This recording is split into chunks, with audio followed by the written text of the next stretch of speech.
A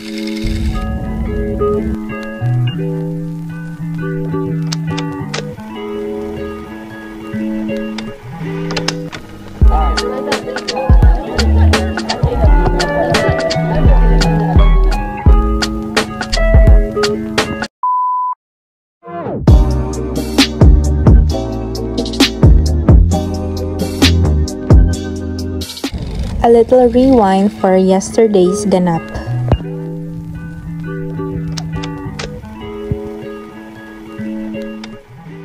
Hi guys! Welcome back to this another video of my Luzon 321 trip. After Mount Pulag, bumiyahe ulit kami patungong Mount Tabayok. First stop dito sa DNR station para mag-register ulit for Mount Tabayok. Kaharap nito ang Lake Tebeo na isa sa mga 4 lakes dito sa Kabayan. Dahil unang van kami, so kami yung unang nag-register at nagbigay ng mga personal infos. Ang ikalawang van naman ay late nang dumating dahil nawala ito sa kalagitnaan ng daan. Kasi yung daan dito guys, para siyang bituka ng manok. Mabuti kasi nakarating kami lahat dito sa station na safe. Kahit medyo may aberya dahil sa na-experience namin sa daan. Umuulan kasi pagdating namin dito.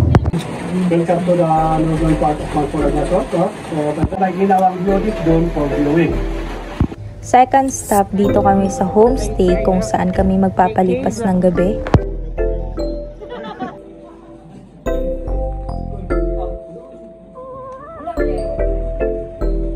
After sa mahaba-habang biyahe from Mount Pulag homestay, kanya-kanya na kaming tulog at ipon ng energy.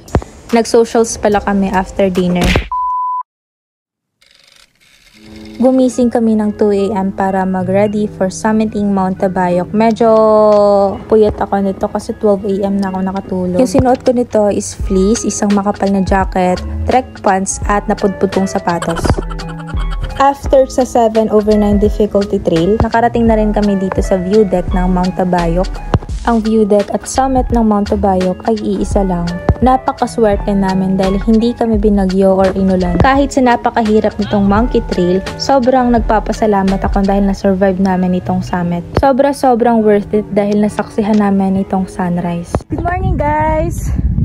So finally, we are here at the summit of Mount Tabayok, difficulty level 7/9. So time check 5:34. So galing kami from jump off mga 3:10. So nakarating kami mga almost 3 hours din. So ipapakita ko sa inyo yung napakagandang sunrise dito sa summit ng Mount Tabayok. Hi! Congratulations po! Congratulations everyone! Dito guys, sa summit dito, yung ibang summit kasi kasya yung napakaraming tao. Dito hanggang 5 lang. 5. Look at the background. Look at pinagtatayuan namin. So kahoy siya na parang pinorman ako ng square. Kahoy guys. So ipapakita ko sa inyo from above kung ano yung itsura dito. From above to down. Ayan yung itsura ng summit ng Mount Tabayok. So 5 lang hanggang yung tao dito. So bonsai yung tawag dyan. Dito yung sunrise. Thank you God for the good weather. Ito yon. 4. Welcome to Mount Tabayok! Nadagma ba ni siya? Mount Tabayok is a mountain located in Bigias, Benguet. Malapit ito sa Ifugao in Cordillera Administrative Region. Meron itong 9,252 meters above sea level. Kaya naman naging second highest peak ito sa isla ng Luzon at naging 6th highest mountain in the Philippines. Almost 1 hour din kami dito sa view deck. Tapos ko na kasi nakita yung ganda ng summit at nakapag-picture na rin. Manaugsak ko. Dahil maliit lang yung summit dito sa Mount Tabayok, yung area kung saan pwede magtambay, so napag-isipan namin ng mga kagrupo ko na kami na lang yung unang bababa patungong homestay. At dahil pa-descending na yung trail, mas easy na siya compare dun sa paakyat pa lang kami patungong summit. Dahil nga 7/9 yung difficulty ng trail dito, mararanasan mo talaga yung monkey trail guys. Like, sobrang napakahirap. May area dito kung saan makikita nyo yung Lake Tebeo at Mount Alal from above. So, So guys, almost 1 hour na kami nag-descend pababa from summit. So ngayon guys, nandito na kami sa makikita nyo yung view dito na sobrang ganda. And makikita nyo dito yung Lake Tabayo. Yun yung, anong tawag sa mountain dito kuya yung ganyan? Mount Al-Al. So yan yung Mount Al-Al. Compare sa akin na walang preparation sa pag-akyat ng bundok, itong mga kasama ko usually mga trail runner, yung laging nag-iensayo. Ako wala talaga.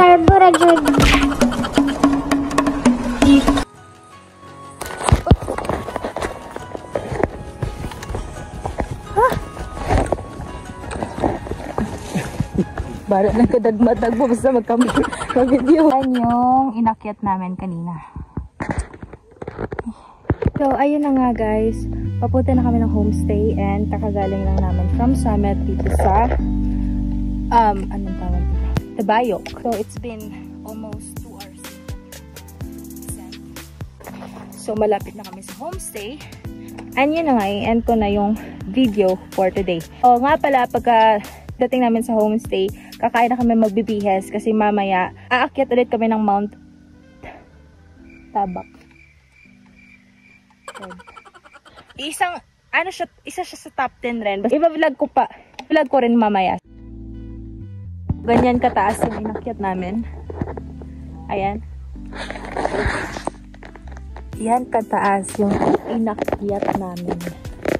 So ngayon pauwi na ako. Andun yung homestay, ayan. Malapit dyan yung homestay namin. So, naiwan ako ng mga kasama ko kasi ako lang yung nag-video kasi ako doon. Nga pala, guys.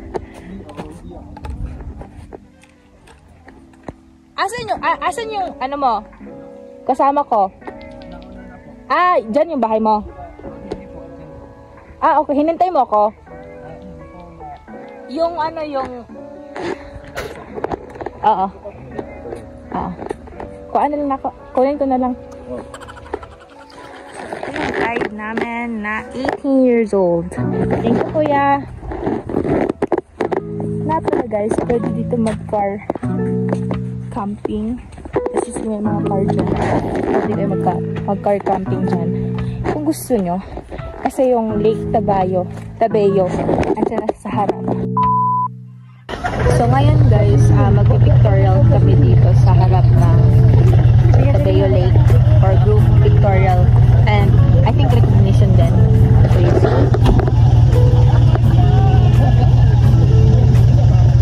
Tapos pupunta na kami sa next destination. Mount Timbak. So going na kami doon. Let's go.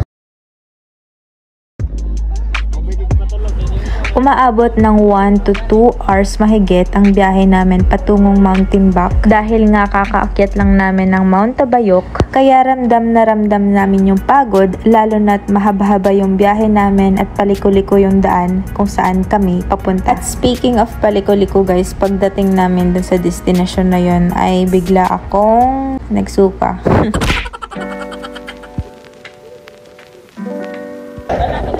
Let's go to top 10 highest mountain in the Philippines.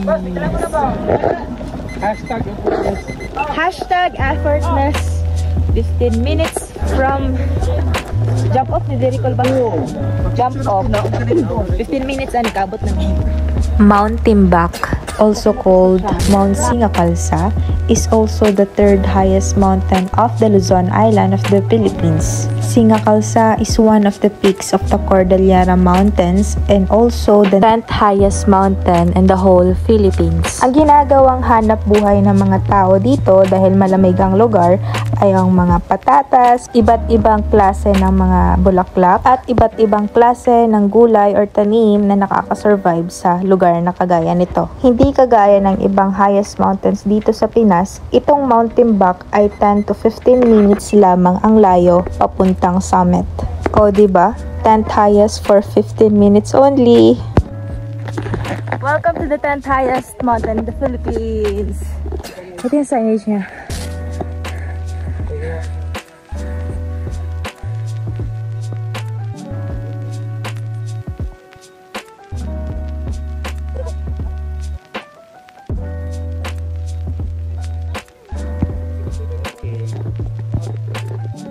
Let's go to to the next stop sa Buskalan. Pupunta kami ngayon sa village ni Wangod kasi malayo pa yung biyahe namin patungo doon. But pupunta na kami ngayon. So, malapit nang umulan kaya dapat kaming magmadali.